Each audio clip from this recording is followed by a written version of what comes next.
Hi, Shane. Hey, Marcus, how you doing? Fine. I have the same shirt as you. Only I have no camera today. Camera. Okay. You can share your screen though, right? Yes. How? Share. Oh, share screen. So let's see. Everybody has a big screen, so I will share my big screen, which probably is. I see a web. So, and here we will start with the DOS box. You see that? Yep. Good. Fine. That's exciting. I had this with a colleague from America years ago, and I found it difficult to get at grips with that thing. And I'm very happy to share. It's not exactly rocket science. It's just like old-fashioned. You always have to remember, back in the days, databases were cool, relational databases. Everything is a relational database. And how many do we expect? How many attendees? Well, on my calendar invite that I have, it's just you and me. Oh. I went ahead and invited 2 other guys on the team here to listen as well. So that's Joe and Chad. Oh, I see. These also from SaltStack. Yeah. I see. Well, yeah, it is in fact for everybody else will appreciate the installer, but not exactly building the installer. I can understand that. Yeah, and I don't know why I should invite everybody. Everybody should be invited. Maybe I ought to put it out on community Slack. Yeah, well, we will touching some questions anyhow, which will affect everybody, and I don't know. How do we do this best? Shall we wait? Shall we start? Okay, hang on. Let me send this Slack out. I have to admit, I haven't really used Slack at all. I have to. Okay, I just put a little link out in Slack so people can. Okay. Ah, there we go. Like a few other people joining in here, so. Oh. That's nice. Hello, Tommy. Hello, Joe. Hello, chat.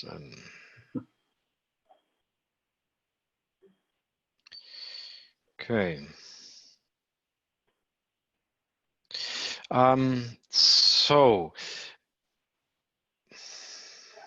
without knowing it better, I will start in a minute, or. You can probably go ahead and start. This is being recorded, so we can we can reference it later on. Give people a link to the video if they want to watch it. Okay. So let's go to our GitHub. Okay. And there was, it's not exactly in it's not in salt stack. What is this? It's not inside the salt GitHub salt stack salt repository. It is apart from that. Okay. And as you know, there is a own salt stack Windows MSI GitHub repository. It could essentially, it could also be within Salt. It's just every package is built from within the Salt repository, but not Windows, which is, I think, as I remember it, this had to do with license misunderstandings. So somebody said, "Oh, is this compatible with what is it? A free software license? Or no? Is it just open source license?" And for that misunderstanding that it could inflict third parties, right, it was put into a salt stack Windows MSI repository. We could leave it that way, or we could, or you decide whether to leave it that way or you put it back. I see no reason having it in a separate repository. So the reason that I see for doing it would be being able to merge into it. And I mean, with the way tests are right now in Salt, we're just having a hard time getting anything merged in because all tests have to pass. Everything's got to be green. Right now, maintain it in your own repo. It's nice having the other build scripts in the Salt repo because they kind of match what the versioning of Salt. But I don't know. I say once we get it stable and we get what we want, then maybe we can talk about, maybe we can bring it into the Salt repo once we get it in line with what we can achieve. You mentioned a good point. This makes it easier to move. So let me start with the documentation.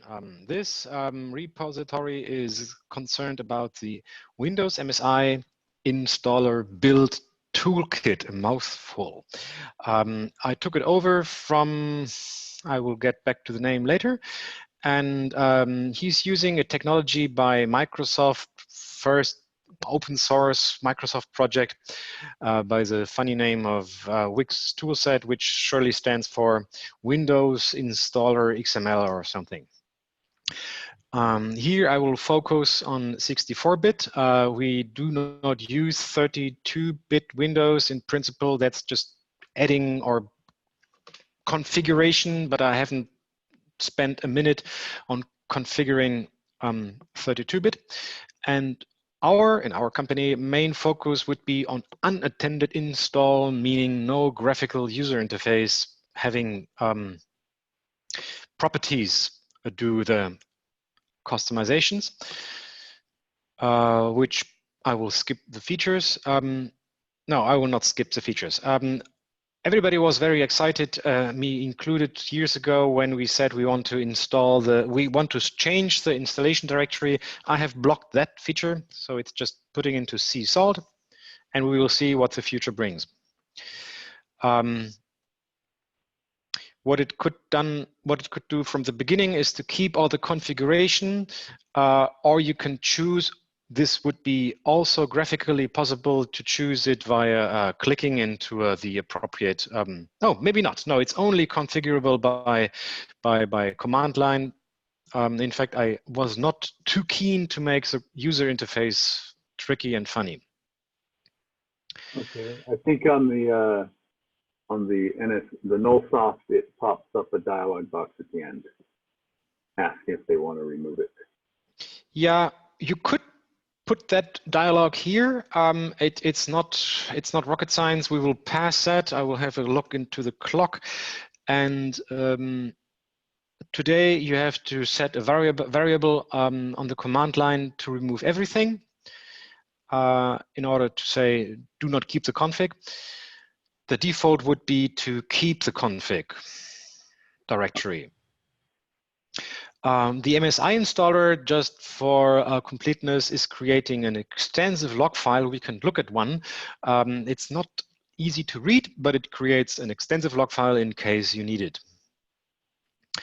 And if I find something from NSI, I first remove it, then comes the MSI, and we have also to, to stitch that together. So if NSI finds an installation by MSI, it should first uninstall it, which is an MSI command. So you say MSI exec uninstall, and then put some magical characters which specify this installation. You will have seen it before. It's the product code. We will come to that, maybe not at all. So of course you want to specify, you cannot install the MSI folder for now. We will see what the future brings. You need to specify a host name of the master and yourself, which is the computer name by default. And also by default, it's not starting the service. I've noted that you have a deferred start. I need to put that in. What I did yesterday is I added a new property, not listed here, which would be the client config file name, because you can choose that. So you could already now put the config file info somewhere else, but only on the command line, as here you say config Minion config file something. So this is why is doing Microsoft it's so complicated. The idea is that if you install something, it's a transaction by the virtue of the database. Either you do it completely or you haven't changed your system at all, which is not completely true anymore because I have removed the NSI install at a certain point, which I cannot be reverted. But a second advantage, maybe this transaction safety is something nice. I talked to some SALT user. He uses the Active Directory technology to distribute MSI files. So he finds that very nice, and to have the MSI living in the Active Directory. We do not do that. MSI have a number of advantages from my point of view, which would be it's nicely integrated in other Microsoft things, technologies. So to repeat, and interrupt me, everybody, Joe, chat, Tommy, if I speak too slow, interrupt me or something else happens. We want to concentrate on 64-bit. We can do other things. We have some minimum version, so we do not support Windows XP. Well, .NET 2 is not really a requirement, but it's here for completeness. And I do check the memory. Just maybe some time in the future we would do that. 125 megabyte is just a proof of concept. Everybody has 125 megabyte. So just in case if we could need that, it's just 4 lines. Otherwise, we delete it sometimes. So is .NET 2 required to build the installer, or is it required for SALT itself to install on a client? The target client is where we want to install SALT. As it is Windows 7 or most probably Windows 10, it comes with .NET. But the WIX installer would not work without .NET 2. Okay, so the installer won't even run without No. .NET. Does that come on 7? I don't know when exactly. This is I haven't seen documentation, but on our machine it's absolutely no problems. We have all .NET 4.5 or 5 or something, so .NET is pretty much everywhere. It is a requirement, though. I think it's very easy to satisfy. I don't think that Windows 10 comes without .NET. If somebody has unconfigured it on his machine, then he will need to add that again. I think Windows 7 comes with some version installed. It may be as old as 2. I can't remember what comes by default. Well, I will add that information here. Good point. I'm not a history of .NET. I've made a remark. Oh no, in fact, I will make a remark. Really, .NET. So the target client is where we want to go. The build client is where we are. I have until now worked on this machine, which happens to be just my private machine, and I build it there. Very much like you do, I have built the environment and built the installer script. We will see that in a minute. What we need is a 64-bit machine, maybe not even, but nobody has the 30. I will leave that away. I think it would even work with a 30-bit machine as I think about it. What I need to have is a GitHub repository of salt exactly in cgit salt. It's hard-coded. Maybe we want to change that. And this repository also is hard-coded, and maybe we want to change that into that. And for building the Wix installer, I need at least 3.5, but this is installed automatically by the build environment script. Then comes all the ugly story of Python needs the Visual C runtime. I download that, no, I require that in that directory. And these two things are then automatically installed if they are not yet present. So Wix need to be present, of course, and the build tool is a Microsoft bad idea of doing AND and related. It's like a build integration tool, incomprehensible. This is even more incomprehensible than Wix. And those two are downloaded and installed by that build environment script. So you need to prepare yourself. I sit on that version to 2018 3.4. Just for, I'm too shy to use a .0 version, essentially. Cool.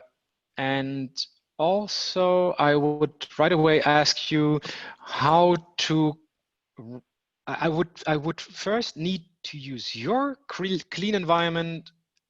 No, where it is. Yeah, these are your scripts. I'm in package Windows. Then I would say clean environment. This is written by both of us, actually, or a number of people, but mostly you.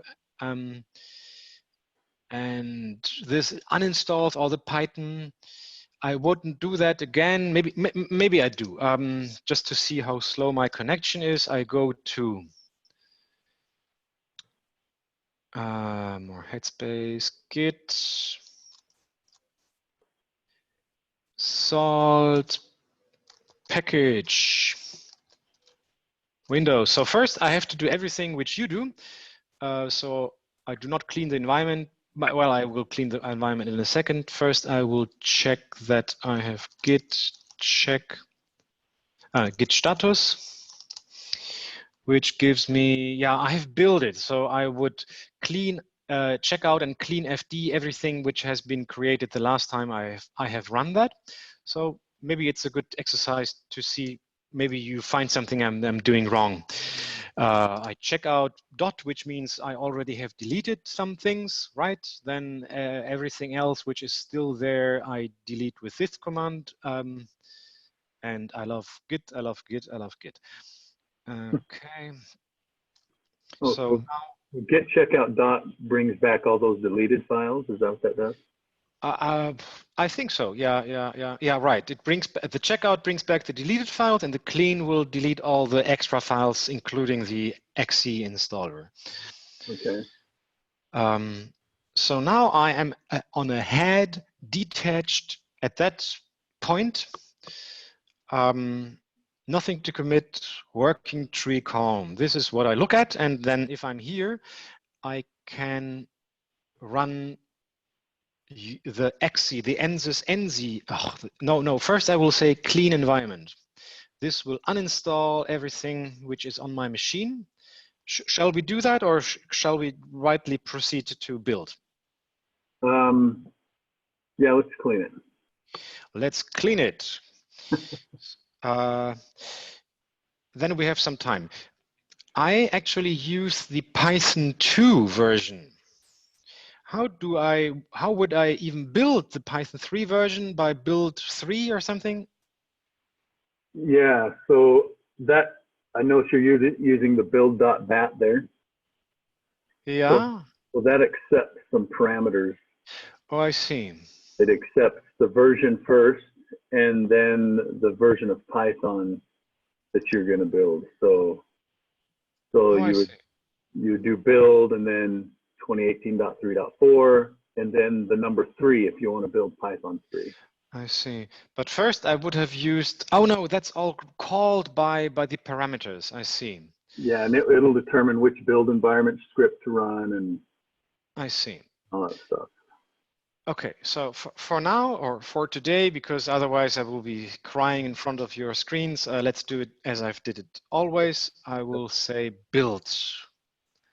Okay. Environment, I think. What I did first. Just build.bat is what you got on here. Build environment bat, right. Build environment. Now it changed to build environment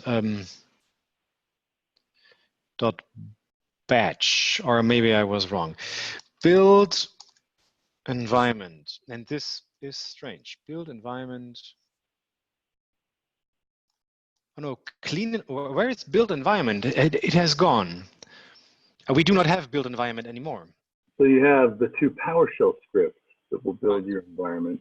Oh, I have to. So I wasn't aware that I can I write that I have to call it from out PowerShell. PowerShell dash file build env 2. Yeah. Oh, nearly. You have to be an administrative and what is it saying?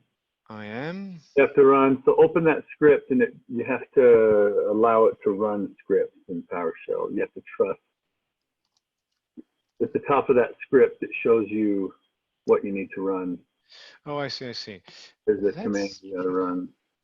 The thing is, I thought I did that a week ago, and I don't remember having used PowerShell. So that line, set execution policy remote signed. You have to run that. Yep. In a PowerShell. Right.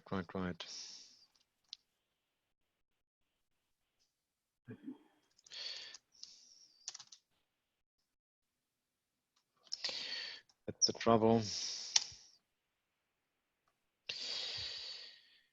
Oh my God. Oh, we are in PowerShell. Good. Here we are. Exit. Then I can say file, build environment. Okay. That's strange. Maybe I was not building 2018.3.4 then. Maybe you had your build script somewhere else. Maybe those are in the other directory in your.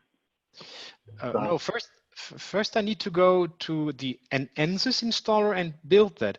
So it must have been an old version. It must not have been the 2018.3.4. Maybe it was still, I don't know. That's, in fact, I need first to, then I need to update this command. It is now the PowerShell. So this is essentially repeating what we did when you showed us. I think I need to speed up. Let's have a look into, I have tried to describe the directory structure here. So the installer sources in wix.d for directory are 3 subdirectories, which we only are interested in the MSI creation. WIX, or yeah, that toolkit can also create a bundle, which is then again an exe, and so I was not interested. This is very funny and tricky, and I don't know, if somebody wants to do it, I leave it here for everybody else to think how it's useful. We are only interested in the MSI path of it, and that one is the most interesting. It's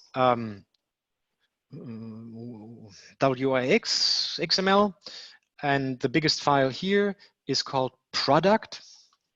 If we open that, Microsoft Code is very pretty. It is a little help. You do not need Visual Studio for that. Yeah. For example, all the properties are set here or later down, and then we will find the new property created yesterday, which would be the Minion config file. And all these properties can change their value.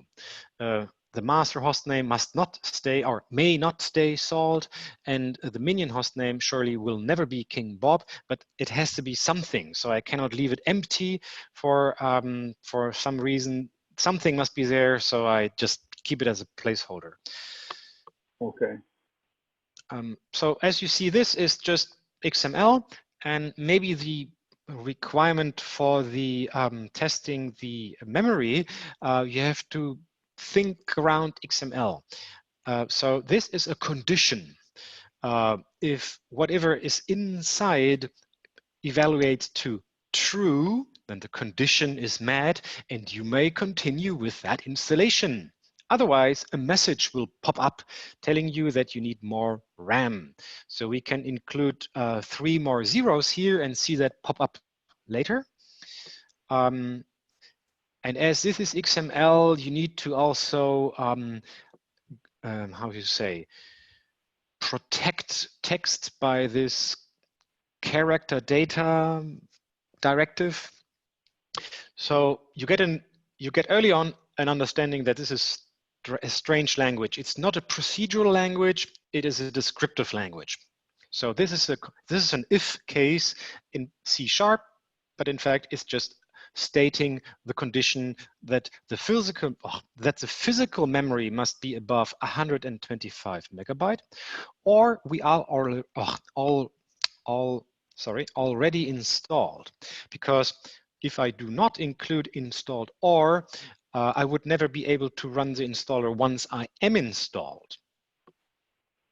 So I want to tear down the installation, so I either am already installed and I don't care about the physical memory, or maybe the physical memory is a stupid thing. This is more interesting for, never mind.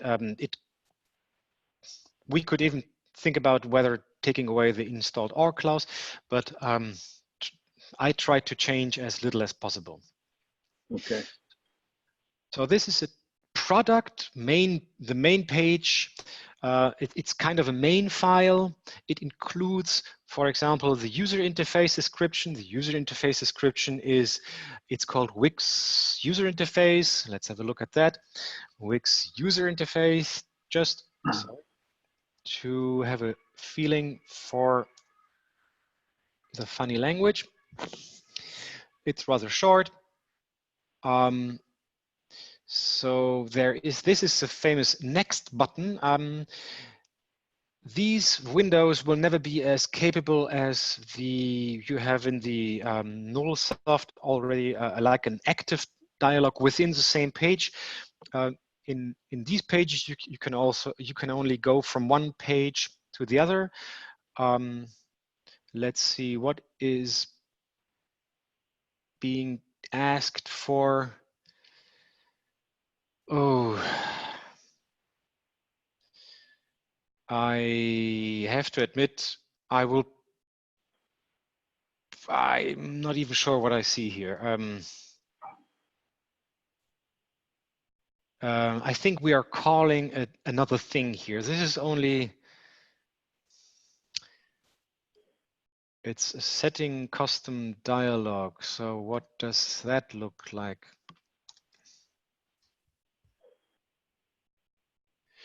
Yeah, this makes much more sense. This is the actual window. So it's where is the title? What is the title?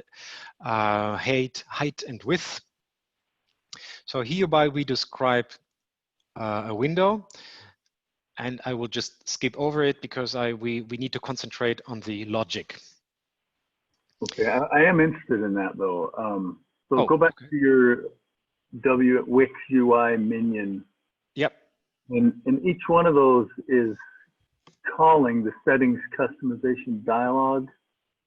So you're adding a next and a back button there. Or are those each popping up a new dialog box, or are they adding buttons to that dialog that you're defining? I would guess that this dialog now gets a next button and also a back button. Okay, so that's turning it on. It's setting it to 1, so it's turning on the next and the back. Yeah. Okay. But I need to, or I think I'm about at the same place as you. So we would need to discuss that in greater detail if we want to add windows. We would definitely need a better understanding. So the next button, the value is verify dialog. So if you hit next, it'll take you down to the verify dialog. Yeah. The back one is pointing to install dir dialog. So if you hit back, it'll take you. So I think that's defining what those buttons do. This is kind of like the roadmap. Yeah. I guess. Yeah, that's, in fact, that's a good description. Thank you.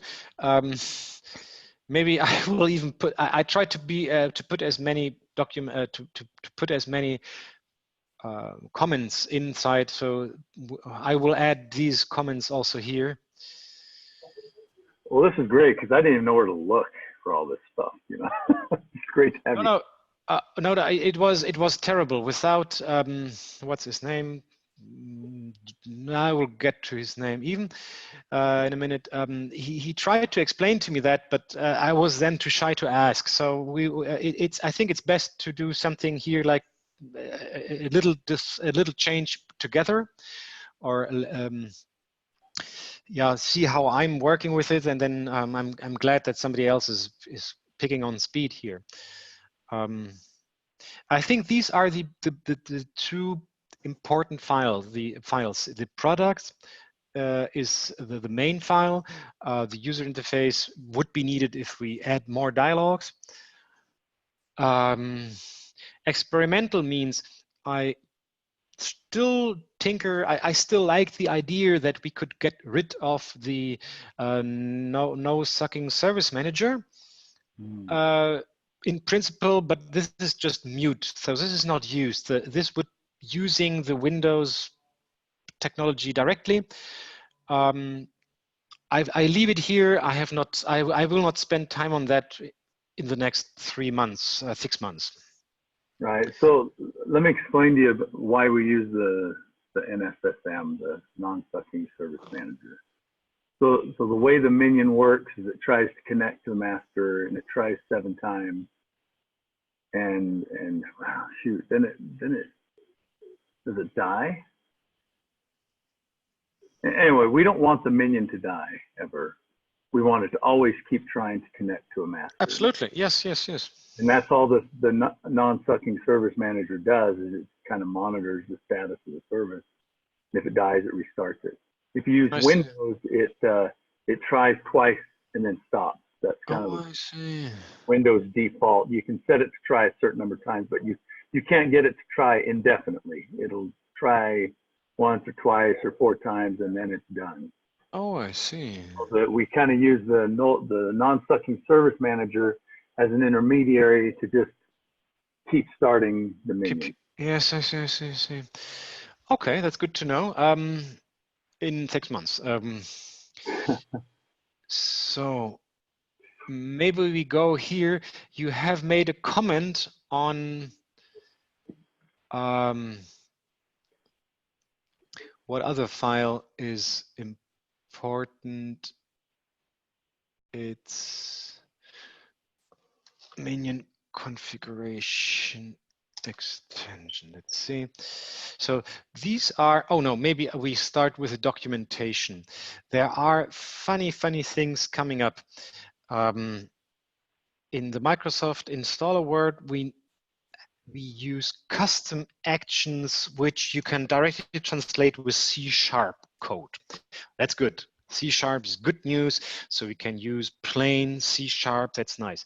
What's not so nice is that you need to differentiate between immediate C# code and deferred C# code. And I failed to find that totally nice, but so immediate is something which the installer runs without the user, or which cannot be prevented. It runs directly right at the start when you start the installer. Okay. This is, by the way, where I delete the previous installation. Maybe that's not the best place. We could do it later. We could even do it deferred. Let's see. This is. Give them an option. Does it warn you before it deletes? Yeah, when you say next, that would be the last warning. It doesn't even explain too much. It just takes away the old installer on next. Okay. We could add logic. We could add a warning. You are sure you want to delete now it's the last time you've seen the current install. That's a good point. I've never used it because all we have in our company is just the MSI. So that's a different thing. I need sometimes have it. I sometimes install the Nsm and then I run over it. This maybe for productive use we could use another dialog. Okay. So these are the immediate and then the deferred actions. Deferred actions come when the database already is installing. And so what's also difficult is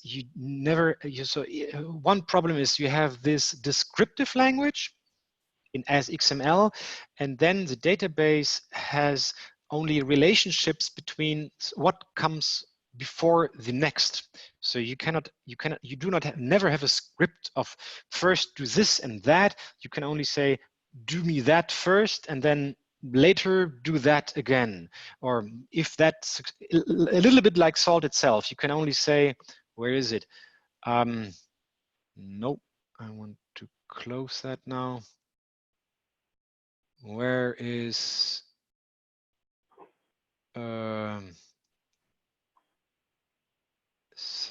service Python? No, I think I wanted to open that file. What happened to that? Right. I do not see a before-later relationship, which if we just get a visual understanding of, right. So all your procedural mindset, which hopes to find somewhere what happens before and later, this is the place. So you first uninstall, whether you keep or not, the configuration, and then later you call something which removes the files. So you really need to train your eyes on this very strange way of giving order to the installation itself. So I haven't documented that too much. What I tried to make more clear by prefixes is what is immediate. This is the immediate custom action. What is a deferred custom action? Unfortunately, deferred custom actions, before they can access the properties, they need something called a helper, a custom action data helper. So I gave that yet another prefix, and this is confusing. So I have spent some time of documenting that here in that Minion Configuration extension, custom extension. And when we see that, we see, maybe we go through that in more detail. The immediate custom action can get and set the MSI property directly by a session. So the session is like the dunder in Salt. It's like it's giving you access to all you need, only to the immediate custom actions. So the session has the master hostname very much like a dictionary would, and even better, you can set a value of the master hostname by this example of setting a value. This is actual C# code. Okay. Nice. So until here, very nice. It's much worse in that deferred custom C# code, where you need a helper, and that helper puts things into within the session into the custom action data, and you can only read that from there. You cannot set it anymore. So all the variables need to be set immediately. And when you run, then deferred, and within database transaction logic, you can only read. Deferred custom actions, I've never written that, can only read. Yeah, I wanted to say can only get MSI properties via a complicated and convoluted way. So this is all the story about why there are so many different things, because sometimes in C# you need to go long ways in order to get to your like the root directory. You really need to go via 3 things in order to know where is my root directory. And this is all, currently it could be a constant. We do not change that really, but we of course change the master. That is necessary. So, questions, maybe hopeless, what do you say? Okay, so this is pretty simple so far in that it uninstalls if it exists.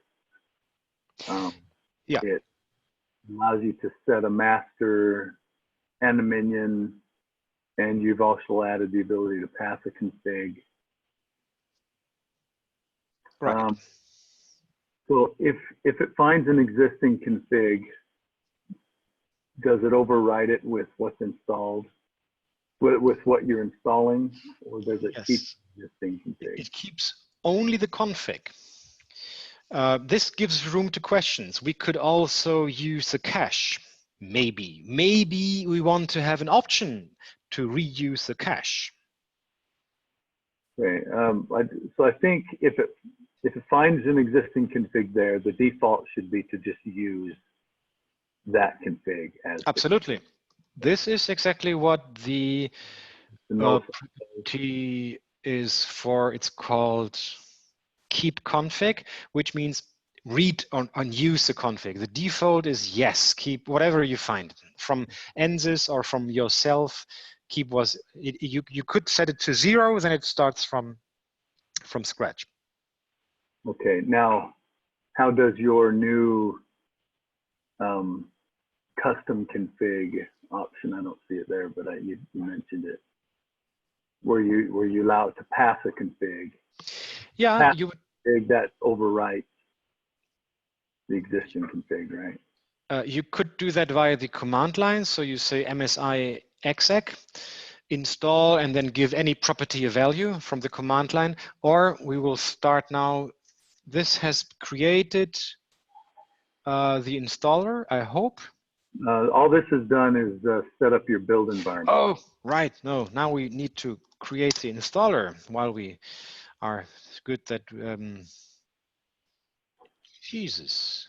So what happens is when you run build.bat, it runs that build environment PowerShell script.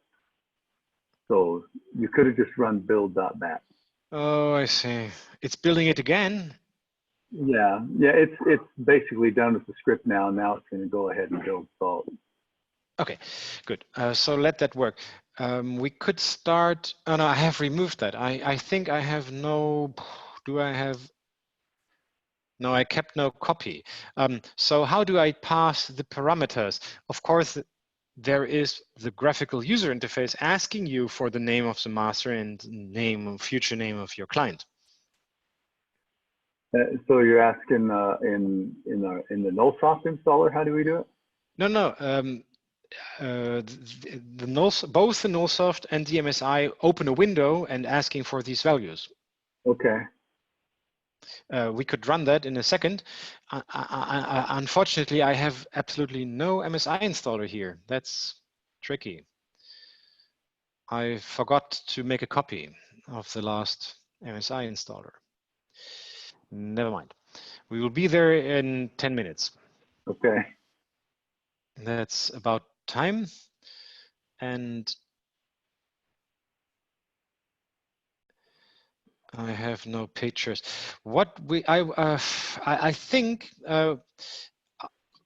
yesterday I saw that the Python 2 installer has a problem. Maybe I'm wrong, but I did not find the problem in Python 3. So before even thinking about telling what the problem was, what is your opinion about changing to Python 3?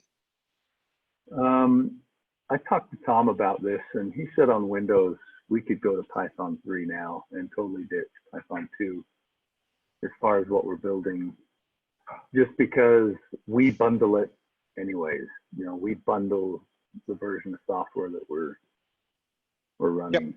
If we do that, I'd like to try 3.7. It's just the dependencies is our problem, because not all of our dependencies build for 3.7 or 3.8 yet.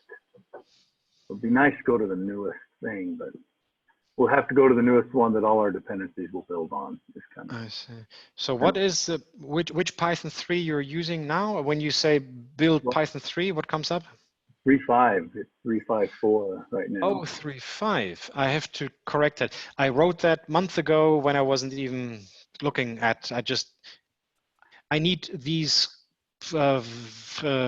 things here, the Visual C runtime in a very specific format, which is called a merge module. You'll never hear that word again. So I wanted to look up the runtime, and then I'd have to do it for 3.5. Yeah, and it's that build environment script will install all those. Okay, then I will have a look. Okay, so now we have an installer, yippee yay. So we could just run it for the fun of it. This is the Nullsoft installer though. Right. Okay. So where is package Windows in? But don't take the slash off. Take the slash off from it. Sorry, right. And then it's this one. Oh, on this machine I have not uninstalled. Wait. I would uninstall it myself, or maybe we've seen it all often enough. I will create now the. I will now change according to my documentation. I have prepared this the Nullsoft exe, and then I go to salt Windows MSI, git salt Windows MSI, nice. Then I say build environment, because that's still as before. Build environment, and then it tells me it found all the merge module, or the C runtime at its place, and we need to discuss that at some point in time. Where do you get these from? But because you only get them from the Visual C install of that time. So do you need a Microsoft Developer Network, anything, or you need that Microsoft Visual C plus the Visual Studio, and only there you will find the runtime in that specific format. If you do not want to do that, then we will convey that via email, maybe zipped and encrypted.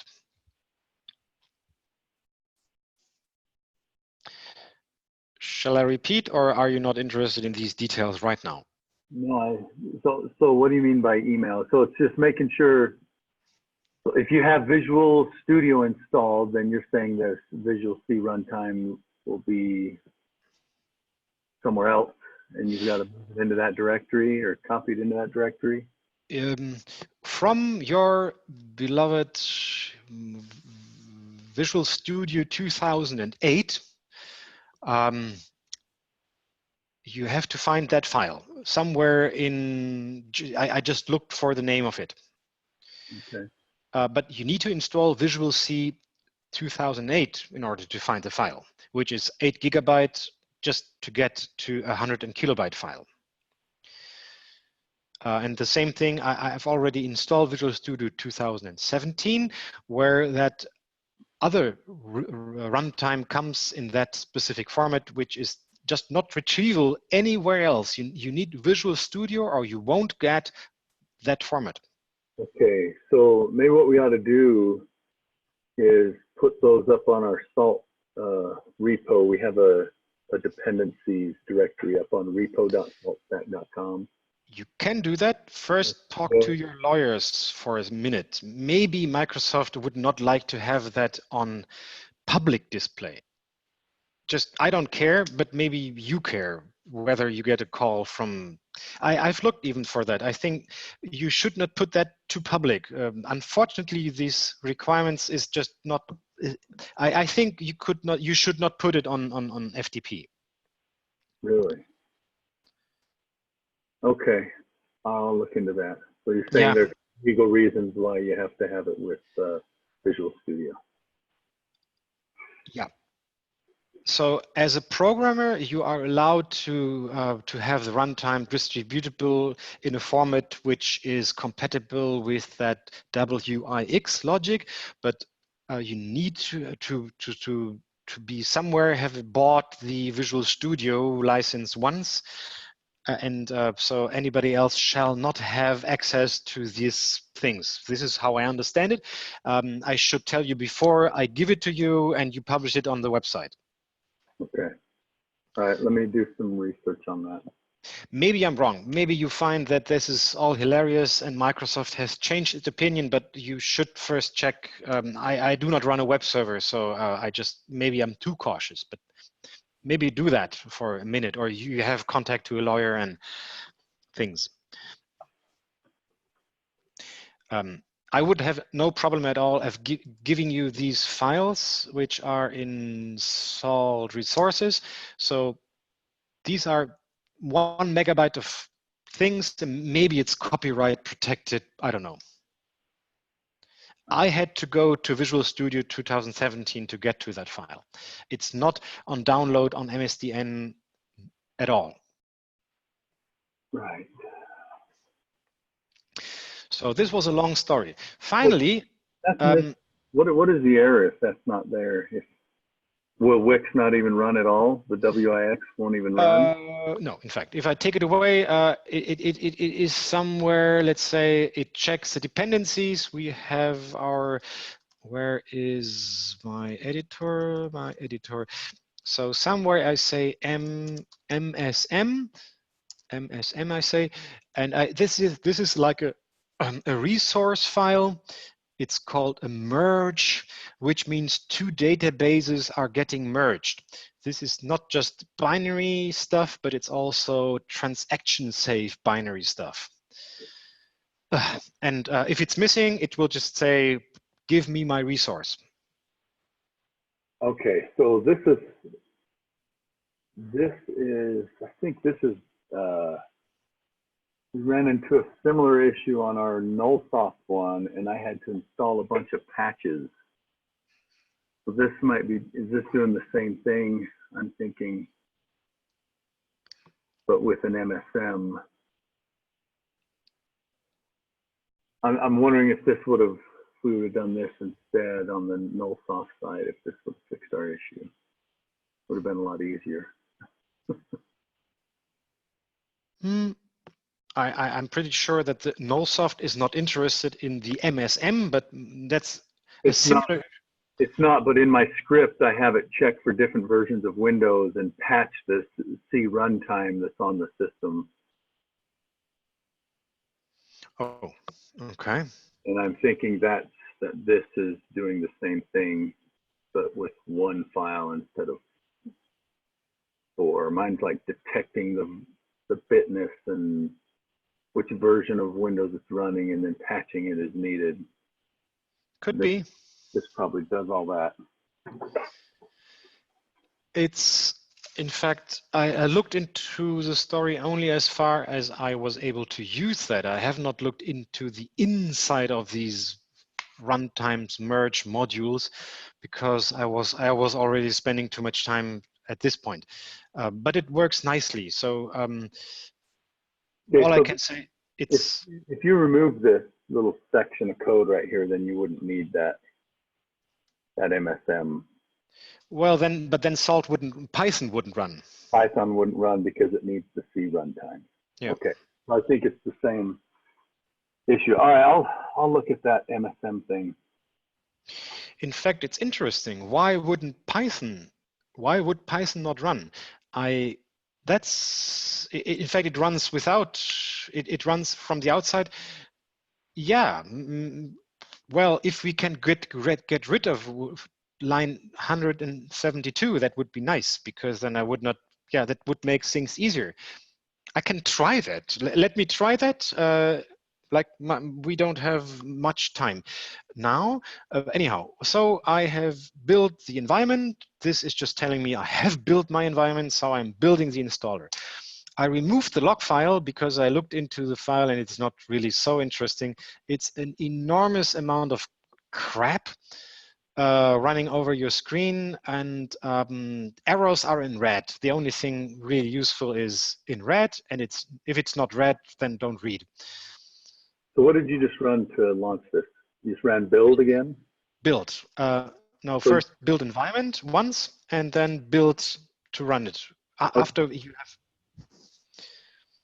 So it's just as documented. First run build environment, and then run build. Okay. We can have a look into that. We have enough time to open build.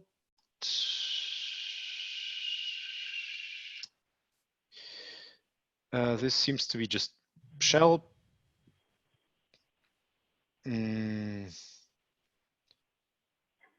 this is what's running your candle and light and all that stuff? Not really. Okay. It's worse. This is just checking some things. So it detects Python and makes sure all the files are there. What's really horrible, and I advise not to read that only with a good breakfast first, is I even have to look it up first. The build script. Where is my build script? msbuild.proj.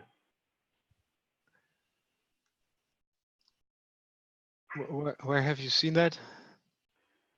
It's in your on your document page towards the bottom of that section. Oh, msbuild.project, right.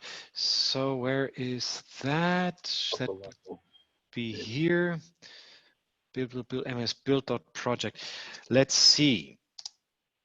And yeah, right. This is yet again XML. Microsoft at that time loved XML. And this is near to, I don't know, this makes me crazy. So if you happen to know some Microsoft build run expert, I could use his help, because I'm very lost here.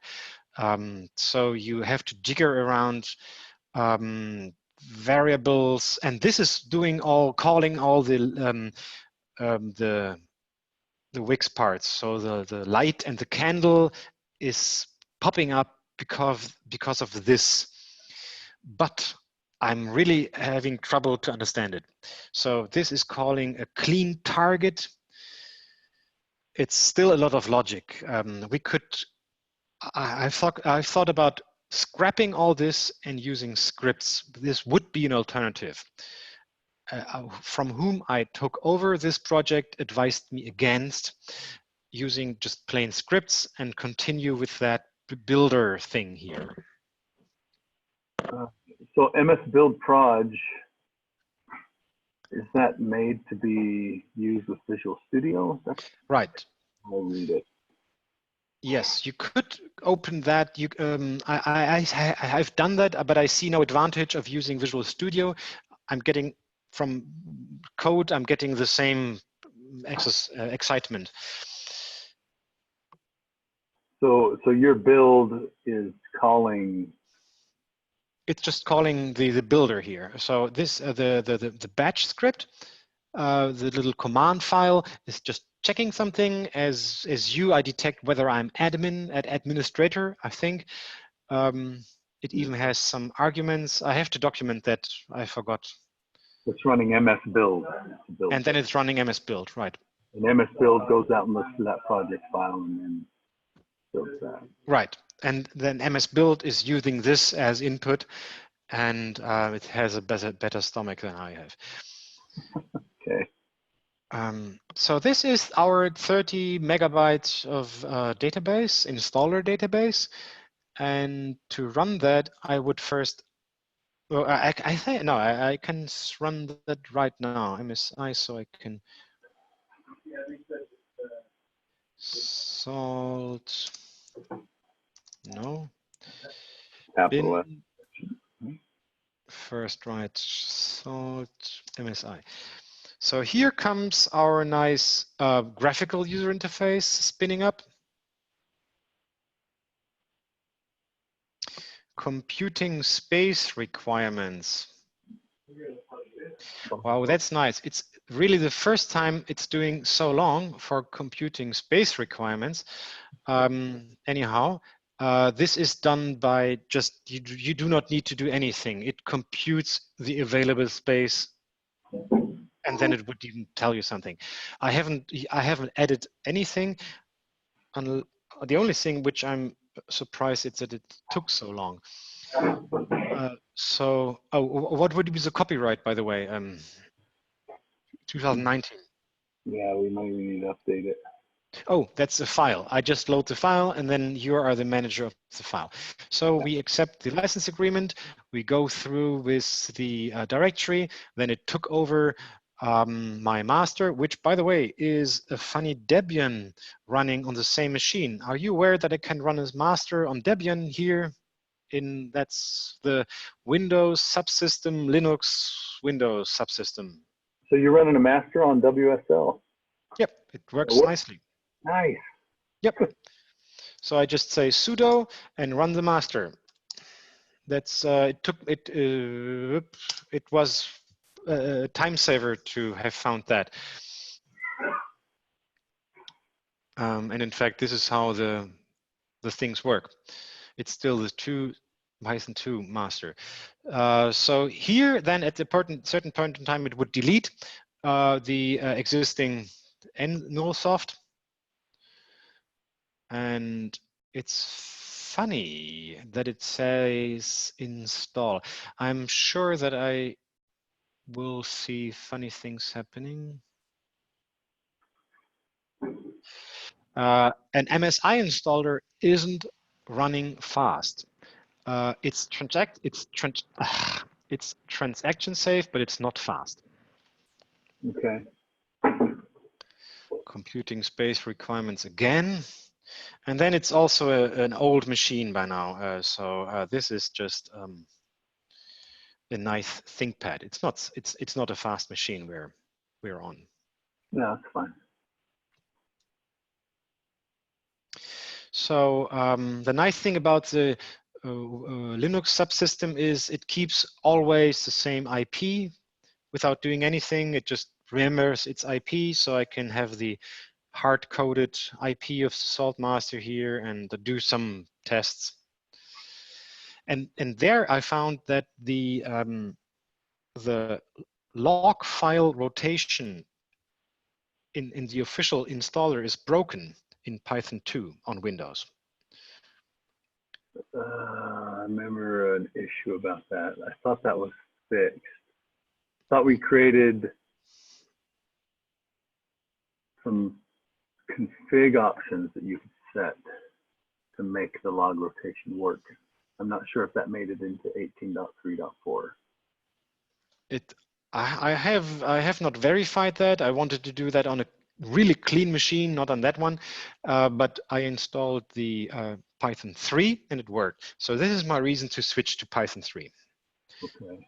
I'm not a fan of Python 3 in general because I think it's fancy stuff, and but I think it will now be it's the end of Python 2 anyhow at some point in the next month. So you said before I will go with Python 3, do the installation with Python 3 on the exe and see what is necessary to bring up the installer on Python 3 speed. This is what I will do.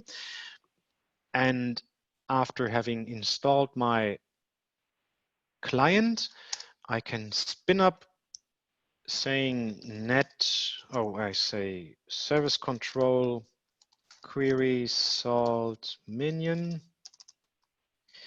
It is stopped for some reason. I haven't added a graphical query for starting the minion, so I need to start it from the command line. I have installed it, but it's necessary to start it. Here we are. So this is what we installed right now. That's really nice.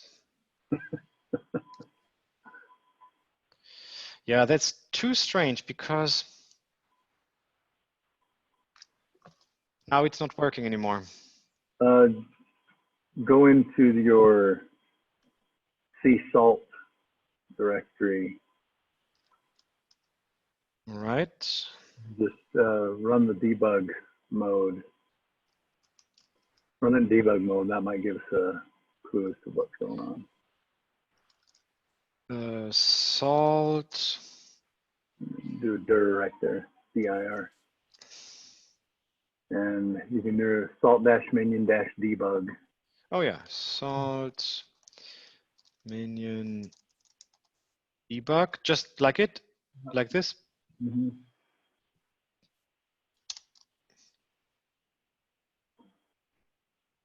So it doesn't like our Python we have installed there. Is Python there? CD bin. You're already, oh. No, it's not. Python exe is missing. So I wonder if that was. Well, without Python, obviously that's a major issue. Interesting. So look in your C Python 2.7 because is that where it copied, or did it copy the files out of the Git? It copied it from the Git. So let's go to. Let's look at Git. Let's go to Git salt package. Windows. Oops. No. Windows installer. Go into build env. Build env, right. So this would be bin and here's there. Python exe.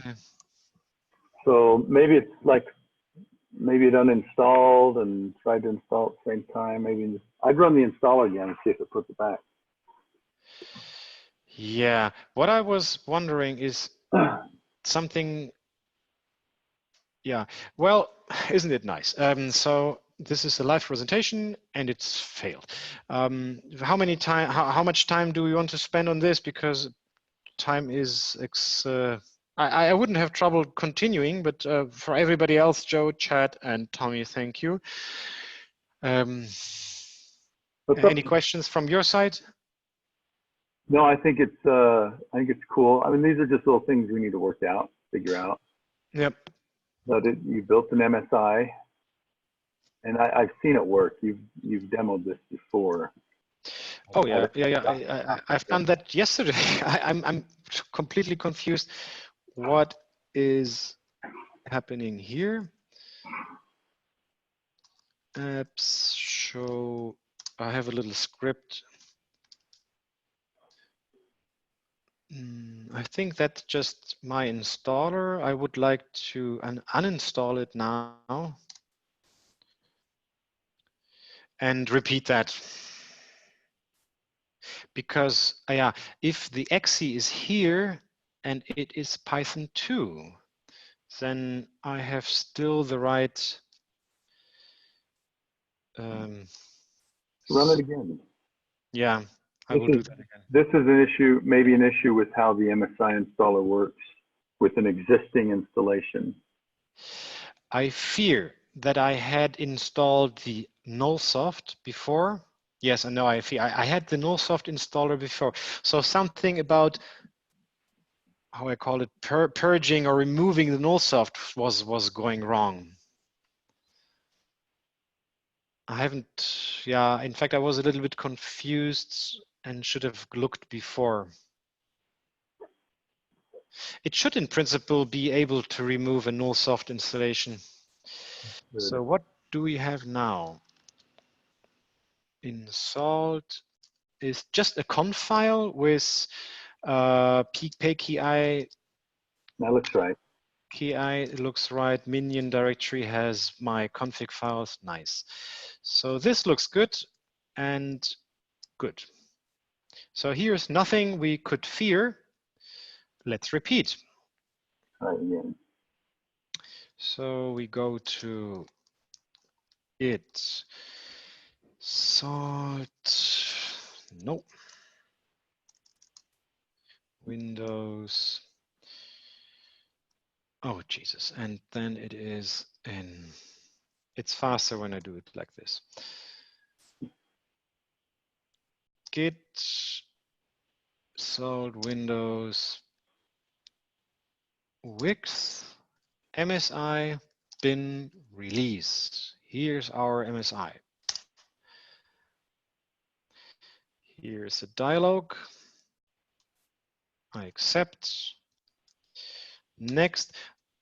This is fine. It took over that. Oh, and start the service immediately. So this is an error in itself. It should have started the service. And it could not because the Python exe was missing. So let's forget about starting the service and do that again.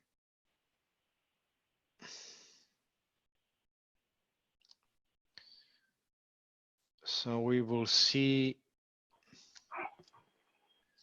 in salt bin coming up things.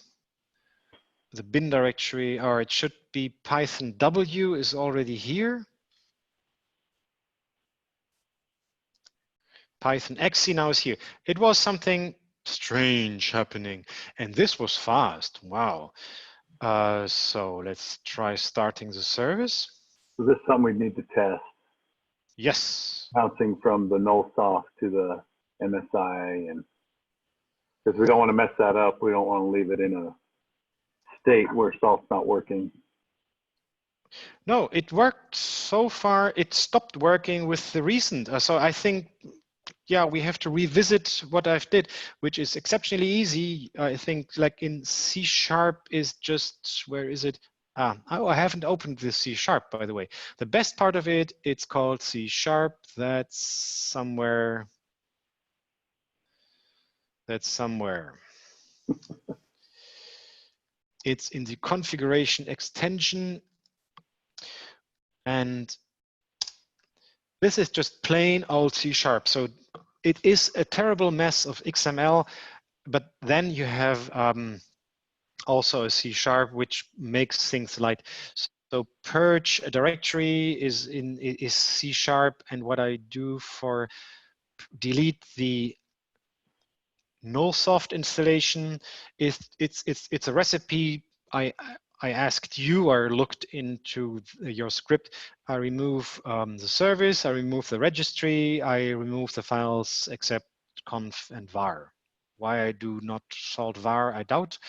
That's interesting. Maybe I wanted to do that. anyhow, this is just plain C# with a lot of logging. Okay. So what I wanted to know whether I have whether I'm able to start the net start salt minion, and I can. Nice, running. So what I'm having here is I have a Windows subsystem, Linux subsystem here, and a minion there. So I can say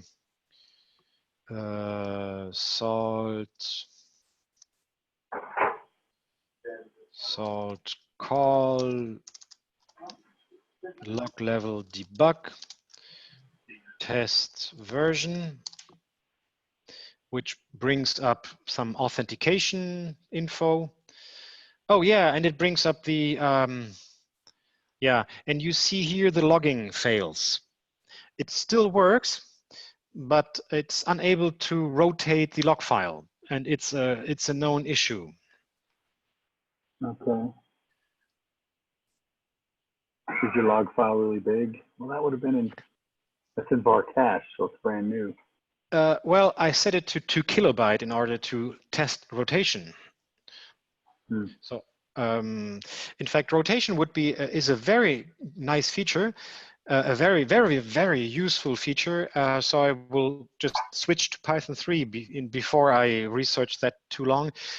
I went into that file logging handlers and do rollover, and exactly this process cannot, because it's used by another process, is a documented issue somewhere, but it's years old.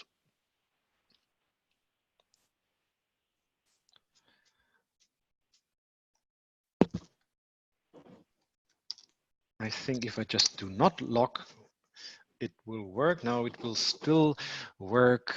I can set, I have just a configuration option telling me to rotate after 2 kilobyte, just to test it.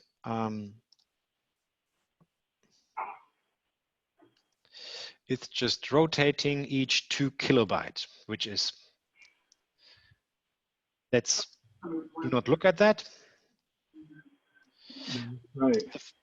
The funny thing is I can happily run my script within the same machine, which I do quite often for testing purposes. Yeah, I thought this was fixed. Then I installed the nullsoft installer minion, and it has the same problem. So I thought maybe I introduced that, but the nullsoft had the same problem. Yeah, you commented on 2018.3.3 that the file rotation is working. I'm just looking at the issue. Yeah, that's too strange. I was. You broke it on 3.4 then? I haven't tried out. Maybe it's only this machine, then God knows why, but I have verified that. I remember I was happy about the log rotation and it was 3.3. So either it's broken, which is highly improbable, or it's that machine, which is a little bit more probable. I need more time. Okay.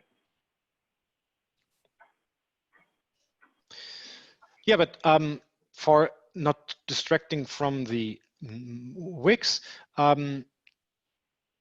there are, yeah, what would you do first? Maybe we can agree on something we do next together, and then I would have that in some continuously running thing as fast as possible, even if it crashes, and I know what to do next. Well, let me see. So I would make sure, let me send you this. If you go to our docs or our installer, I would make sure we're supporting all the same things that we support on the nullsoft installer. And see, we got master. Oh. Okay, see, it's topics, installation, windows. So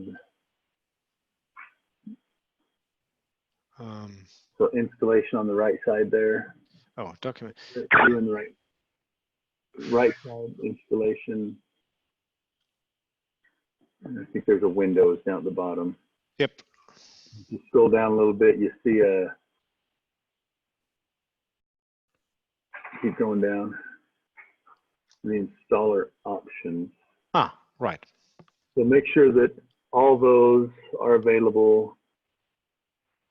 And we need to get them in the GUI too, get them in the UI somehow. Yeah.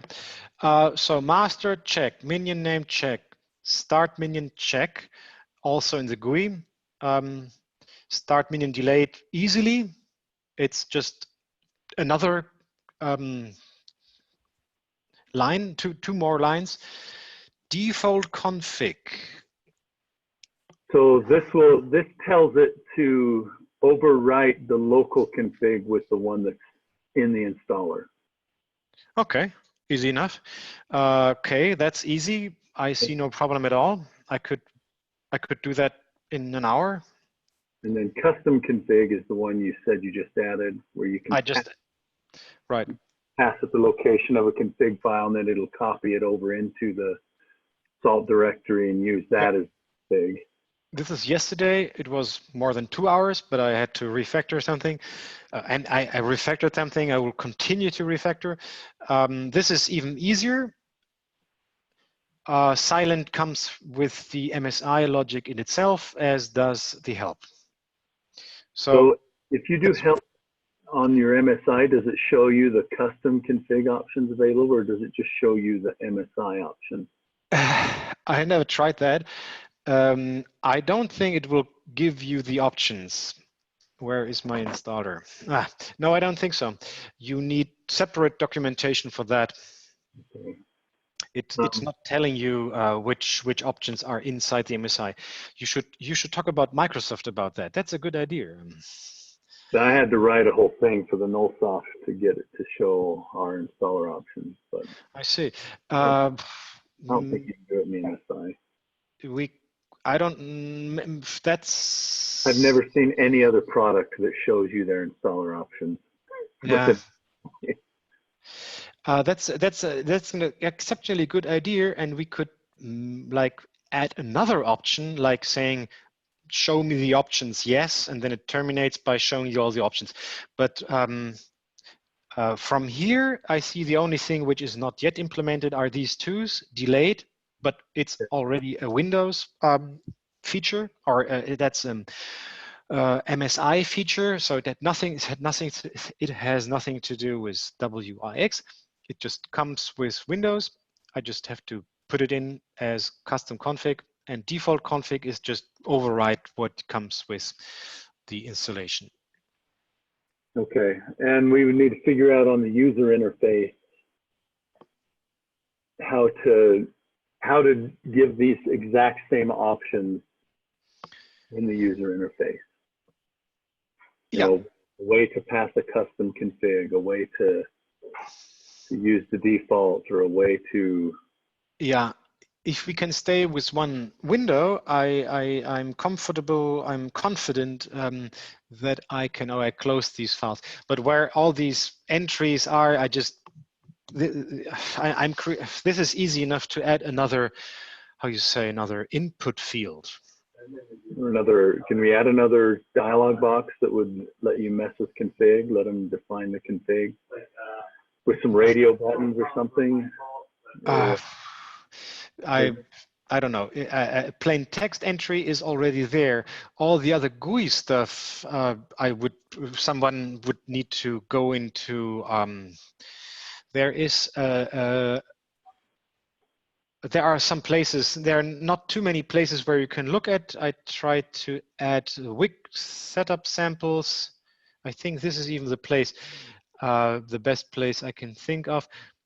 So a simple setup, a complete setup with UI, imager, image banners.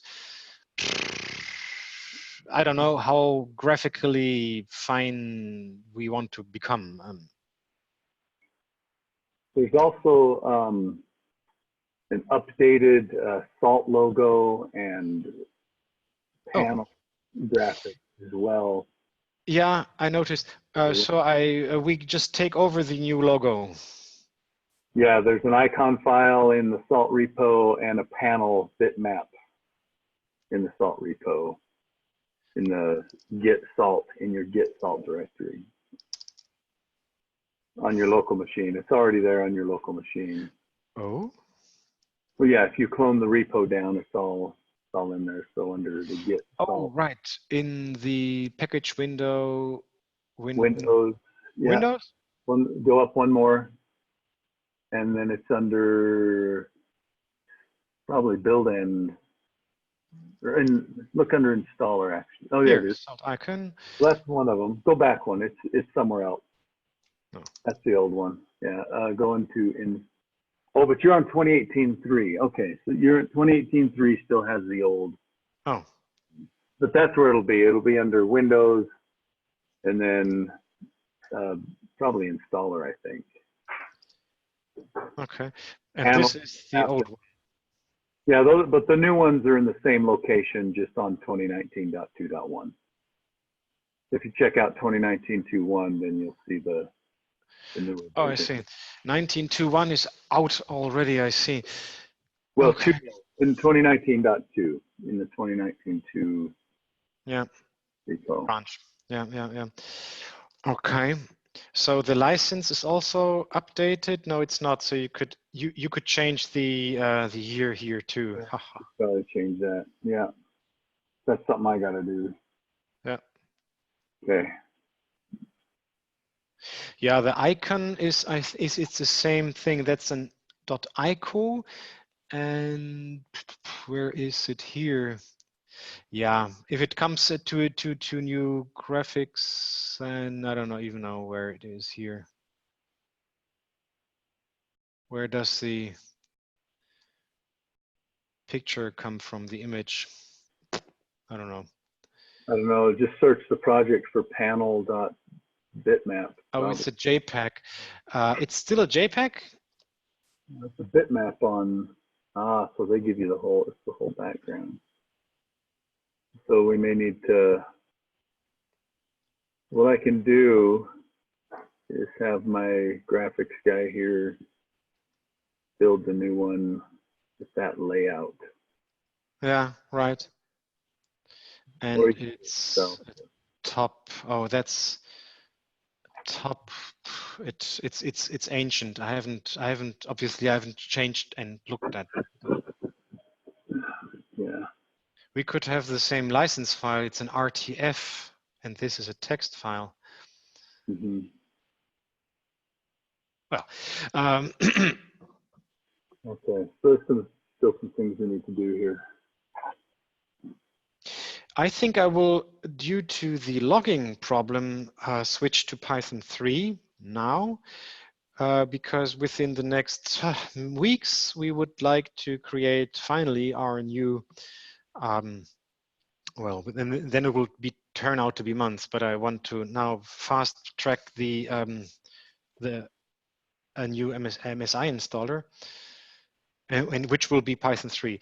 So I have to look into how to change that to Python 3.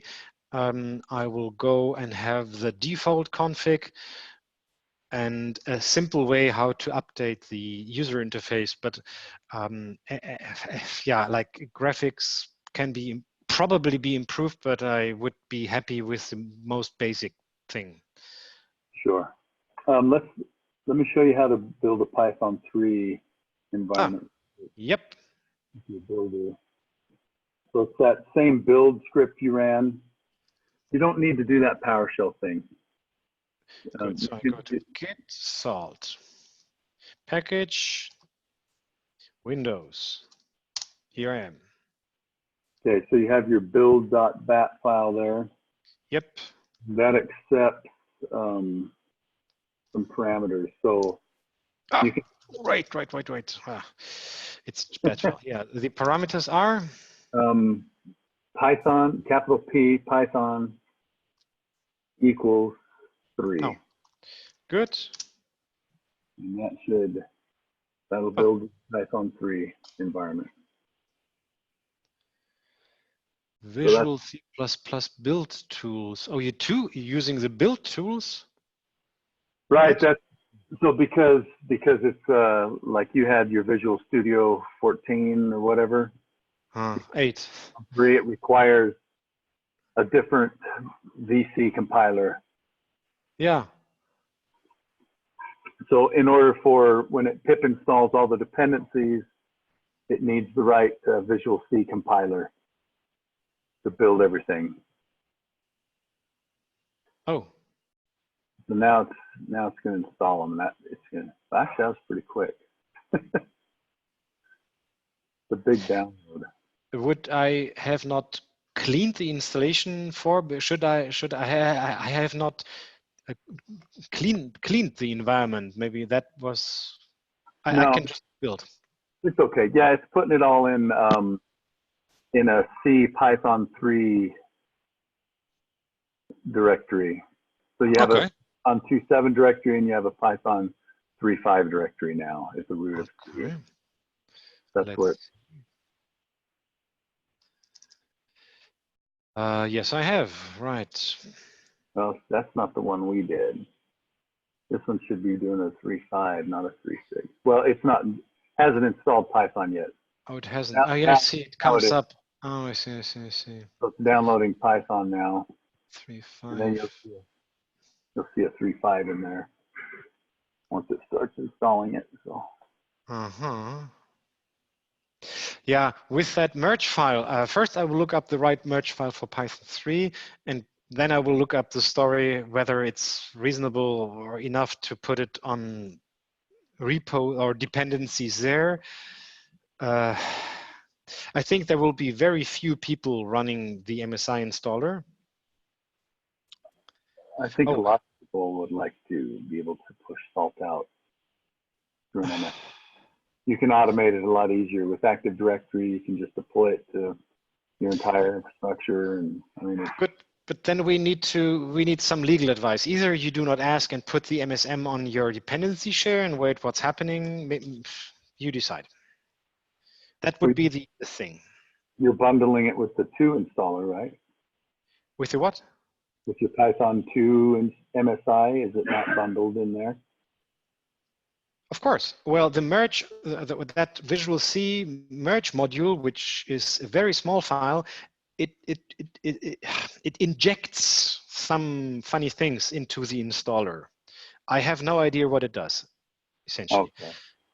Okay. In fact, I'm now, as we talked about, it's too strange. The Python XE runs. What does that need a Visual C runtime for? What I could do is to kick out that line here, which we looked at, and I took it over from. I'm sorry about from whoever explained to me, and I just continued that. I think I would like to add a line. What happens if you remove that line? Then bad things happen. I have not, so maybe I did and I forgot. I will try out. Oh, I can try out now. While this is installing Python 3, we will just shift that comment to a line down, which makes that merge thing unaccessible. Save. And then I need a second DOS prompt and run my installer. Again. So git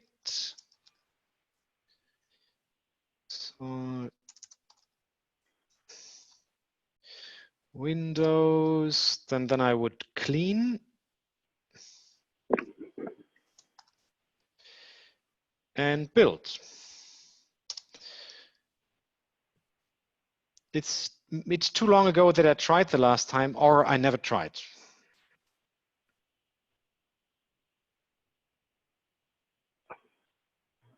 Well, I know we do some stuff with that as a part of the NullSoft installer. I'm looking at it here to see what we do. So now we have an unresolved reference, which might be necessary to remove yet another thing. Let me do that. So somewhere here, hopefully. I'm 180. Right, so that feature, we will just remove 2.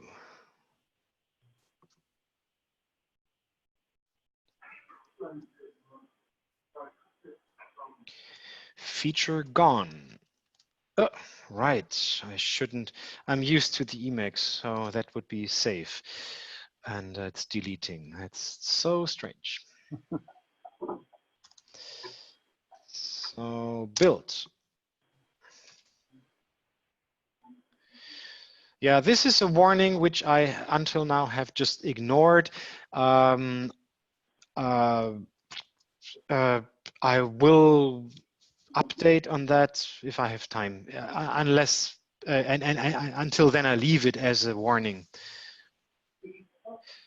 So there's a KB that we install on Windows 10, and then the UCR Universal C runtime that we install for Windows 8.1 and lower. What we do. Well, a C runtime, that is Visual C runtime. That should be all covered by that thing we are just taking out now. So maybe, the question is, maybe they're MSU files is what I'm installing. Oh, MS, interesting. They're not MSM. Well, MSM probably gets bundled with your installer. Yeah. Or just a merge module, whereas since I'm patching a box. Exactly. The nice thing is we can put everything within one file, which is just nice. We add some more of our company stuff inside, and it still remains one file. Another thing we need to do is get your changes brought into the SALT repository at some point. So we're working off the SALT project, GitHub, SALT Stack, SALT-Windows-MSI. Well, I have a pull request. I think you had some question. I answered them as far as I could. Oh, okay. So I just haven't merged that. I need to merge that. You could move its readability mostly, and then I continue to do. This is already a long-running pull request, and lately you asked for the yeah, let's see. So this is, you said, does this log file needs to be there? And I removed it because, in fact, I do not need it. Anyhow, I think we could go through your questions now. I answered all of them. Okay, I just need to revisit that. So you asked me, what is this? Does this answer your question? Oh, this is my question. Oh yeah, you said cut ha at the end. No, it's just confusingly 4 different concepts, 4 different things. It's well, what I'm talking about there is that, yeah, that like custom action data helper, and you have, oh, for DECA. Okay, all right, now I understand what you were, because you explained this earlier. Yeah. Yeah, right. This is confusing, and I went through all my documentation and I improved it because it's necessary. Unless you have that, this is just the entry you have to pay for the MSI installer.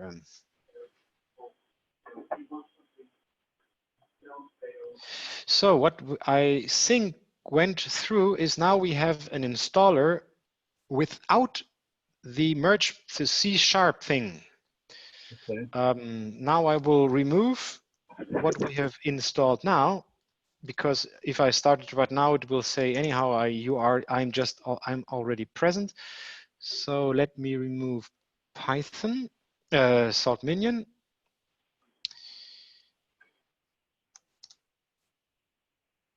And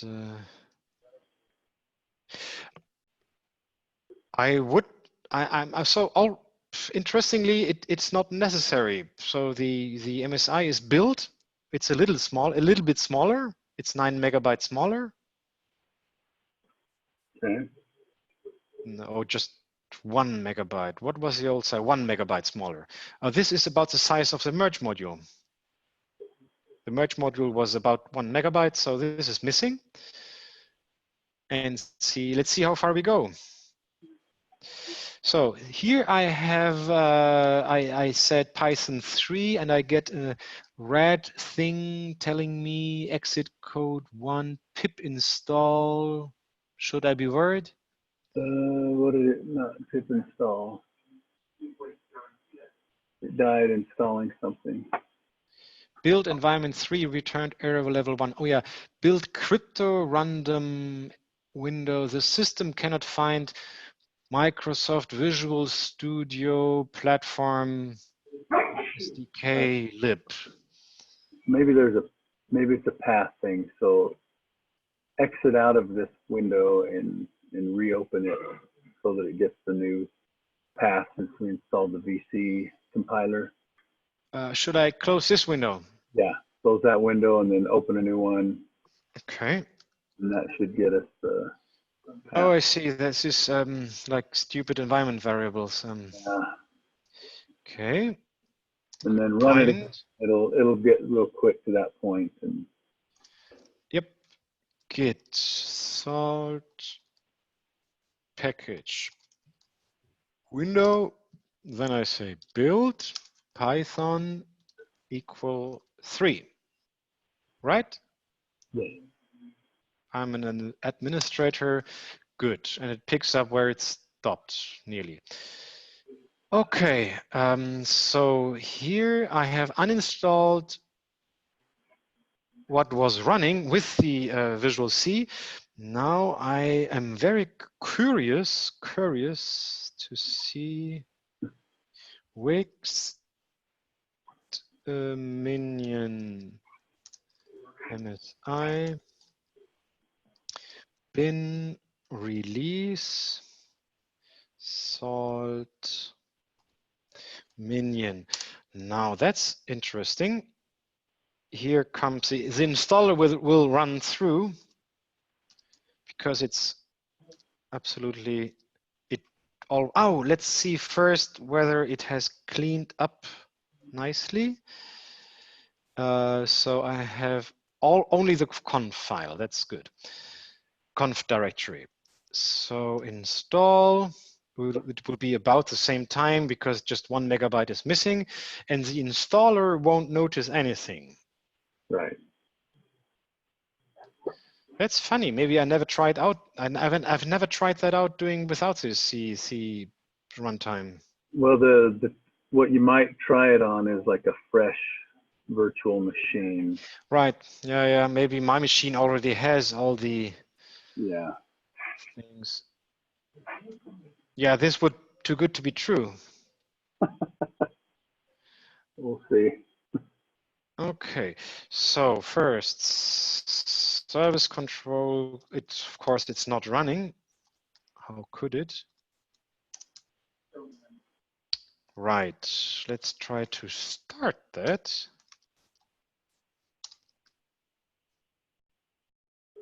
It's even starting. Yeah, it could be my machine is already modified. That's correct. So let's. The runtime issue we were seeing, it didn't happen on every machine. Yeah. It was really strange. It would only happen on some, and this that thing we did took care of it. I don't know what this build environment stuff you're getting is. Oh, same thing. Yes, isn't it?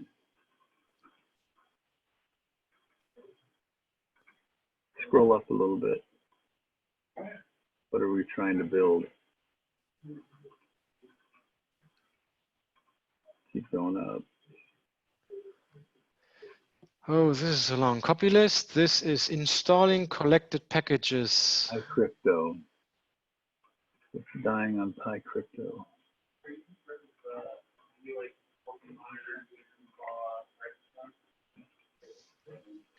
Does this continue? Yeah, that's strange. That's a very long line. For some reason, that's not compiling for us.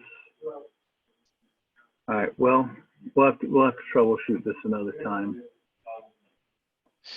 Yeah, well, not really. As I have this logging rotation high on my wish list, it would be really pressing for me to run it on Python 3. So this could be a bad machine. I should start. Because I built that 2018.3.4 is built with Py3, and that's script I build. So maybe there's something with your box. But sorry, say again. I have built 2018.3.4 for Pi 3 using that same script. So maybe it is something with your box.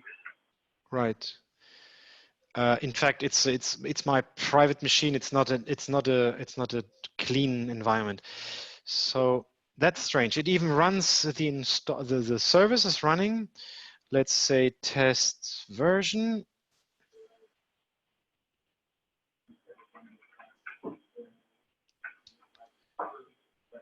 So what else could we test now? It seems to do without the Visual C. So I don't think it would even start. It would even, Python wouldn't even run if there was a problem with C runtime.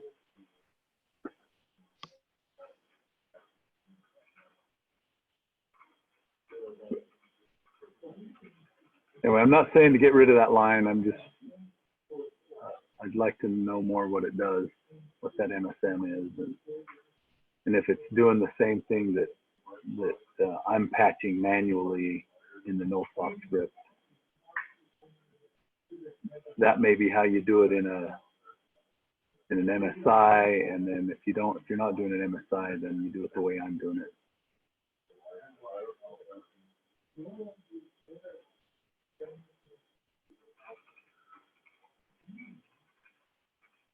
Did I lose you? You still there?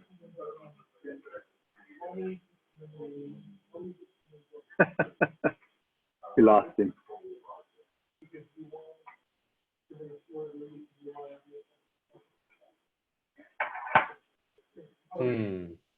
Interesting.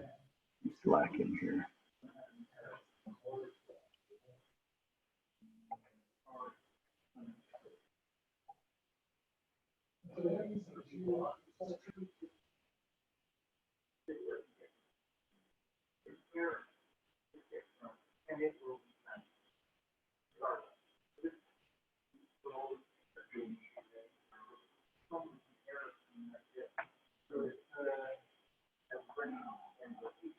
Sorry, my line dropped. That's all right. I can't remember what I was saying. Oh, well, you said looking at the last thing I heard of you was we should not just delete that line, but see what it does. That's a good point. I just took it over and never really thought about, I thought it was absolutely necessary because it's the Visual C runtime. Obviously on my machine, it's not, but that means nothing because my machine is totally messed up. You probably have the C runtimes already there. So we need to test it on a brand new box and yeah. Okay. Well, trying to think what we need to do from here on out. I guess we've talked about that. Making sure you can do everything from the command line that we can do on the NoSoft script. Yeah. And which would, figuring out how to match up the graphical interface for the installer to do those same things. Right. That's then the easiest. I will do the easiest maneuvers, and then we can continue. And then I would stop there and leave it to more graphically inclined experts. Could you try to test whether the logging rotation on Python 2 works? Because it's funny that it doesn't. Because it's a very old bug and which comes up now, which I don't know why my machine could influence that. I wanted to do that on another machine, but I had no time today.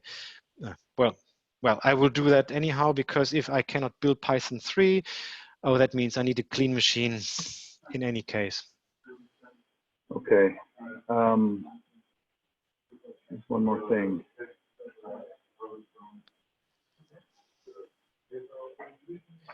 And we do not investigate this PyCrypto error. We just assume it's not a. And what is your preferred way of a clean machine? You have virtual box or something? I just have a virtual machine I spin up. I use Hyper-V because I'm Windows. But Hyper-V. Okay. it's just a virtual machine. I do all my builds on it. Is it? Is this costing something, or where do I get it? Let's see, we have an MSDN license. And I too. I do have MSDN, so that's fine. I could use my MSDN to install what? Hyper-V. Well, Hyper-V should just come with Windows 10. Oh, I see. So I have Hyper-V here? Hyper-V. That's interesting. You may have to. You may have to. It may be an optional feature, unless you have the home version of Windows 10. I don't know what version of Windows 10 you got. Yeah, this actually is a home version, but this is so on the boxes of the company. I do not get Git, so I moved to my private machine to get Git. Maybe I should go back to, no, I wouldn't do that because the company machines are also very messed up machines. So I would rather invest in a real Windows license at this point in time. Hyper-V is just Windows board system. I never used that before. Hyper-V Windows 10. Put home, if you have the home edition. Yeah, I have, but I can change that. I should change that now. That's too stupid. How to enable Hyper-V? I see. So now you have a Hyper-V, and then you crush in another Windows 10 machine in there, or what? Yeah, so it's saying on the article I'm reading that you have to have Windows 10 Pro. Yeah. Get Hyper-V. So it's just a hypervisor. I mean, you could use VirtualBox. You can use any of them. You just need to be able to spin up a VM and then you download ISO from MSDN and install Windows 10 on it. Okay, I get it. And I use Windows 10 because I can do a 32-bit as well. You can't get a 32-bit server OS. So I build my 32-bit builds on a 32-bit box, and my Windows my 64-bit builds on a 64-bit box. Okay. Well, at this point, it's I remembered what I was going to tell you. I merged your PR. Oh, I see. Thank you. Yeah. Okay. This. So I try to answer all your questions, and maybe you have noticed something which we have not talked about, or we touched before. It's something which I called find optional modules. It's a very very layman method of finding out which packages are installed. This is just counting packages simply, and then I get a number of files I never use. So this is maybe not the right file, but I tried to understand if I can if I can remove some of the things from the installation. We talked about that earlier, and this is something which is, all these Windows, the Amazon Cloud Access. I would rather put that out. The Salt Cloud stuff? In the Salt Cloud included, right. So this is something which we will definitely not use. And if we distribute it, I don't know. I would rather not to. So this is what this directory is intended to. Maybe I can put it somewhere else if you don't want to have it there. But maybe it's useful, and I have to see whether I understand what I was doing here. No, I don't. From that, I don't get anything. I should have prepared myself. It's a while ago that I tried that. So this was, and then I went on and deleted some stuff, and it still worked. Find pi and pick, find pi and pick. This is funny. Well, delete pick, exactly. So I created delete pi. I delete the PyC files too. That builds that deletes all the PyC files, and it builds and removes a bunch of stuff. Yeah, in fact, when I looked at that, I said I can go further than that. So this is essentially your idea taken to everywhere I want to also delete things. And this could lead to a situation where we also have a checkbox asking the user whether he wants to install the Amazon stuff, yes or no. Yeah, so that was adding components to the installer. Yeah, essentially, it's currently it would be better as a component. So there is something very smart where you tag a number of files, and then there are a component like we've seen with the Visual C. That's a feature or a component, and it's all within the Microsoft logic. This is just deleting files. This is just down on the ground. But this is useful to understand what exactly is within the installation, which I do then maybe want to get rid of, and how to get rid of that. Maybe we need to contemplate a little bit longer. Yeah, there's probably some dependencies that we're installing that you may not want. Also, yeah, right. So the way I would go about that would be removing those from the requirements file. All right, so this is within the salt wrong git salt, yeah. Salt package. There is a require. Yeah, I haven't thought about that, but I understand. So this is somewhere is the requirements. It's Windows and Windows. Oh, I see. Yep, right there. So if you delete a module that's depending on one of those things, then you can probably also delete it from. Good point. But what does the Amazon cloud use solely? Bodo, but I don't see Bodo being. Yeah, Bodo sounds very funny to me, but it's not here. That's what the cloud uses. I don't know that cloud uses any of this. The cloud stuff is pretty much just sending out HTTP web requests and interfacing with Amazon's API. So it's probably using Tornado or something, which is similar to what Salt's already using that anyways. You can't get rid of Tornado. But Tornado is necessary for Salt itself, or only for the Salt master? But yeah, if you're Minion only, I guess you get rid of Tornado if you're running everything local. But I imagine they also use Tornado for the IO loop because it was before Python 3 was doing the IO loop stuff. Mm-hmm. So I don't know if you could get rid of Tornado.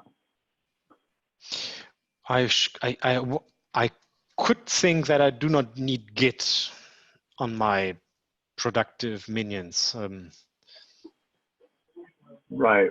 Well, that doesn't install Git. That just installs the support for Git. Dude, you could remove that. You can try it. Just remove stuff. See if it dies. Yeah, right. Funny enough, this worked. This is interesting that I could remove the Visual C.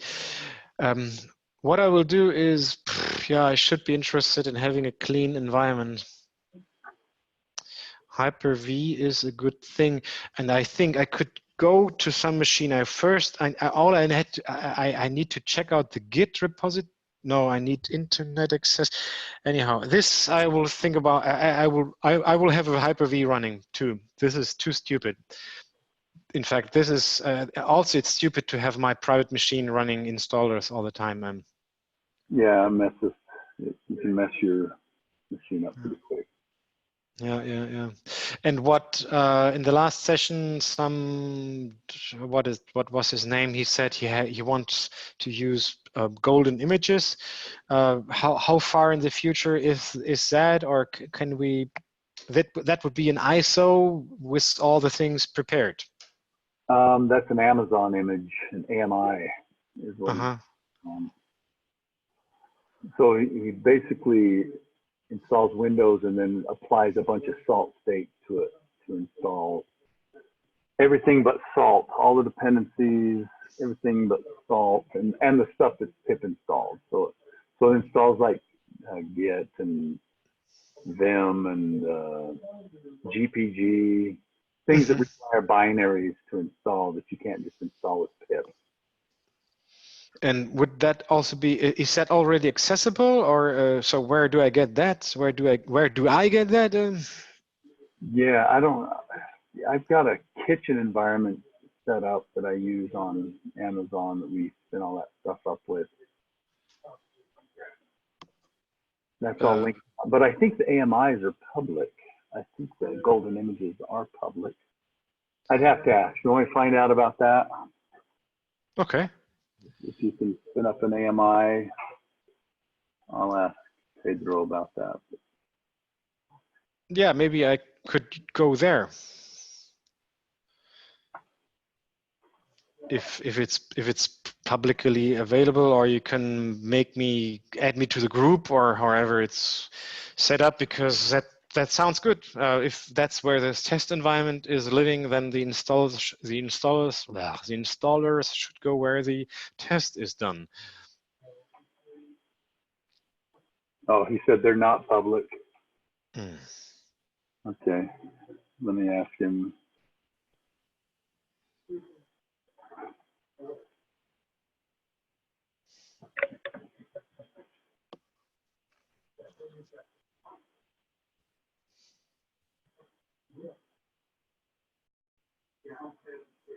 I was building on Amazon for a while,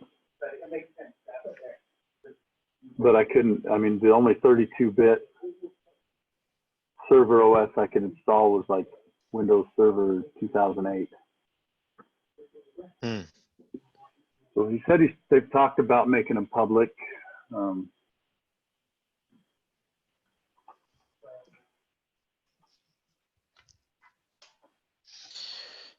Yeah. So I think I can adapt the changes like the default environment just on this machine. If even with the rolling log file problem, I can just continue working until I have that Amazon access, maybe. But you can use just the standard, the basic Windows 2016 or 2019 server AMI on Amazon and run all these scripts. Right. Only that I'm not getting that for free, I assume. Well, yeah. Well, you wouldn't be getting it for free with the with our AMIs either. You're still paying for your VM. I'm still paying for my VM. Which VM? If you spin a VM up on Amazon under your account, you're getting charged for your VM account. Well, then I would find it more interesting to spin up the machine on any of these 20 machines which are looking at me right now, because they are more powerful, and I just can download all I need from Git, and then the installer is reaching out to the repo, which is HTTP, and it's not blocked. So the only problem I have with my company network is that they are not letting me to Git, which I can circumvent, and then I can run a virtual machine, which is also kind of allowed, and I will do that. So I will have a Hyper-V on a company machine, which comes with the Git, and then I have only to copy that. No, I can continue. No, I will. That's funny. Then the only problem is putting back and forth the Git. So they don't want you to Git on any machine, even if it's a virtual machine. They're okay. Seems like. They're okay with it being on a virtual machine, but not on your actual box. I can simply ask my network guys how come, but I have not yet. So I just assume they block Git for good reasons, but I can ask. Okay, that'd probably be the better way to do it rather than trying to circumvent your security guys. Well, no, I would just. Yeah, I will ask, and so next step, I have a clean environment. I add all these things you mentioned, or the where the nullsoft is has a feature which I have not, which the MSI has not. They don't have to look the same, but need to be able to do the same things, you know. Yeah, they can't. What I saw is that I will look at the Nsys again, and on that Visual C, I assume it is necessary on a clean machine, and it works easily. So as long as these two lines are there, they never made any problem. So I wonder what they're doing, or you said you want to find out what they're doing. I'm just wondering if it's the same thing we're doing on the side. Yeah, then it's easier on your part, because then you have the knowledge what you're doing, and I just assumed it was necessary, and it was just a null-brainer, or I just did it without thinking, and it seems to not harm. So I'd be interested in seeing the error message you get when it doesn't work on a new machine, if it's the same error you're getting. I can do that. If I'm on a clean machine, I will leave these two lines out again and see what's happening. Okay.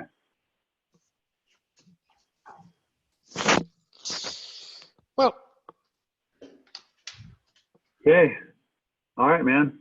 Yeah, thank you. And well, thank you for showing that to us, Marcus. That gives me a better idea how this all works, and maybe I can start digging in and making some GUI changes and getting the graphics updated. And graphics license, all this is welcome, of course. And any also, I will refactor something because it's a while now, and I now have better understanding. Even if you have any question, please ask me. Okay. All right. Well, thank you. You're welcome, and greetings to David. We chatted for a second. I'm glad he's still with Salt and alive and kicking. And yeah, he told me to tell you hi.